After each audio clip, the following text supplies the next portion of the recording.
En 1621, lorsque les religieuses du Val-de-Grâce quittent le Val-de-Bièvre pour s'établir au cœur du 5e arrondissement de Paris, elles forment probablement une bibliothèque ici, au sein du monastère du Val-de-Grâce, pour rassembler dans leur bibliothèque les livres de piété, les livres commémoratifs et notamment les livres de musique. Les religieuses du Val-de-Grâce reçurent plusieurs dons de la part de la famille royale. Par exemple, le 25 décembre 1649, après la première communion de Louis XIV en l'église Saint-Eustache à Paris, Louis XIV passe au Val-de-Grâce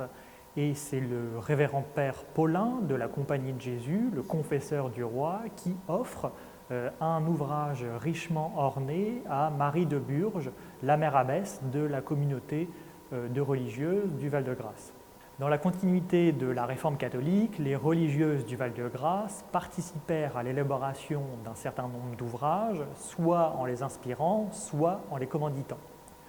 Par exemple, elles firent appel à l'imprimeur libraire spécialisé en musique Robert Ballard dans son atelier du Montparnasse afin d'imprimer des graduels, des antiphonaires et des ouvrages de liturgie. Dès 1643, les religieuses du Val-de-Grâce honorèrent l'une d'entre elles en publiant les psaumes et cantiques mis en musique par maître Guillaume Luçon, conseiller du roi en ses conseils et ci-devant président de la cour des monnaies pour sa nièce Anne Le Bossu, religieuse au Val-de-Grâce nommée Sœur Thérèse. En 1660, elles firent également publier un second livre de chants dédié aux dames du Val-de-Grâce.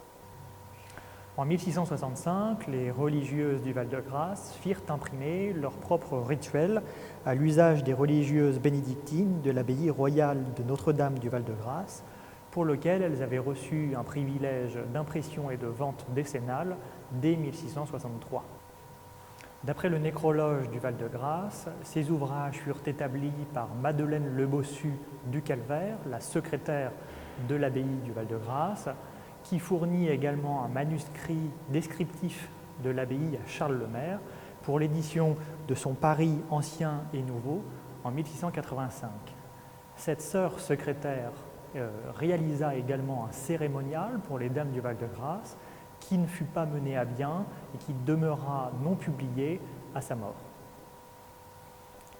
En 1687, les religieuses furent honorées par le maître de musique Noël avec la publication originale des motets pour les principales fêtes de l'année,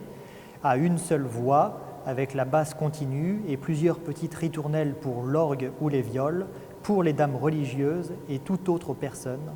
Avec cette publication, les religieuses laissèrent à la postérité leurs paroles de dévotion mises en musique afin d'être chantées en dehors de l'office divin.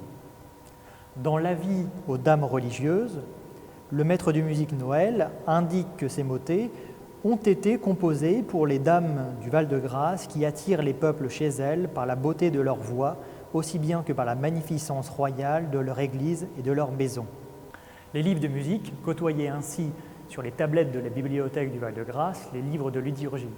parmi lesquels le Nouveau Testament, les règles de saint Benoît, des pensées chrétiennes, mais aussi des ouvrages de géographie ou d'histoire, parmi lesquels la fondation de Port-Royal ou encore une explication des figures du parc de Versailles.